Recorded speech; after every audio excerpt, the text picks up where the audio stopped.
Ma grande objection à l'argent, c'est que l'argent est bête. Ne regardez point par là, ou bien vous perdrez l'esprit. La jeunesse, telle que je la vois et telle que je l'entends, a certainement juré de n'être pas bête. Et sachez bien que n'être pas bête est une affaire de volonté. Je ne sais qui a sur ce sujet brouillé les cartes, distinguant dans les hommes ceux qui sont doués et ceux qui ne le sont pas. Dans le fait, il s'agit de choisir entre l'esprit et la puissance, et toute puissance ayant besoin d'argent, il s'agit de choisir entre l'esprit et l'argent.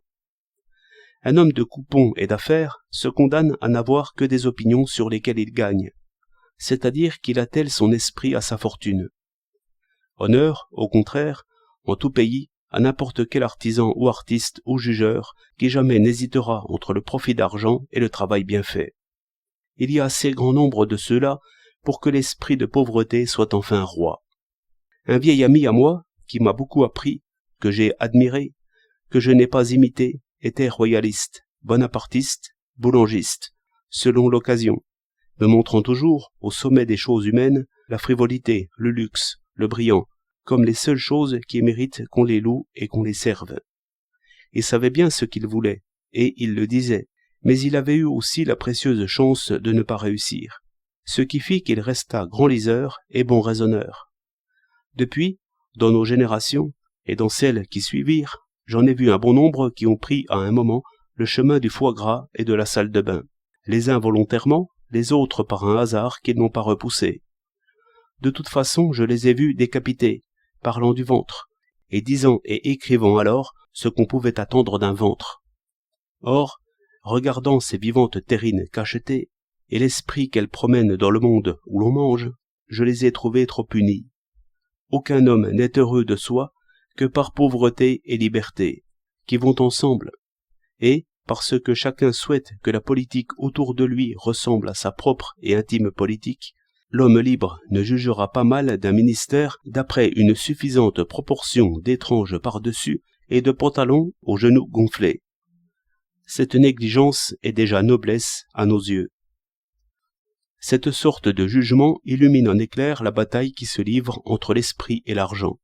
Cette bataille est plus belle qu'on ne dit, car il semble quelquefois que l'esprit soit tout simplement battu. Mais c'est bien autre chose. L'esprit n'a jamais cessé d'asséner son mépris sur des sacs d'écus, qui, au contraire, seraient volontiers polis et protecteurs des lettres. Et je n'ai point remarqué que l'argent demande jamais respect. Bien plutôt, il demande indulgence, et bien vainement. Si donc quelqu'un se sent gouverné par l'argent, qu'il ne cherche pas loin de lui-même. Il remarquera que c'est lui qui, de ses propres mains, tient le bout de la chaîne, c'est qu'il aime l'argent. Alors, oui, tout est perdu pour la liberté, pour la justice, pour la paix. Non pas que Monseigneur l'argent soit plus qu'un autre injuste ou méchant, mais c'est que Monsieur l'argent est bête. Laissez-le faire, et se détrône lui-même. Corrompre, ce n'est qu'enrichir. Aucune maladie, à mon sens, n'a été et n'est encore grave que cet enrichissement des serviteurs de l'État, qui a marché de pair avec la multiplication des ingénieurs de plus de 100 000. Cette simple invasion de prospérité a déporté le jugement humain de Solon à Crésus. Nous revenons de là, et j'avoue que je ne crains pas de nous voir un peu nus. Toute pensée et toute justice vient de pauvreté générale, et non point de richesse générale. Et le premier article d'un socialisme quelconque devrait être « tout le monde pauvre », et non pas « tout le monde riche », comme a fini par dire la timbale de foie gras, toujours fidèle au socialisme autant qu'elle pouvait, et ce n'était guère.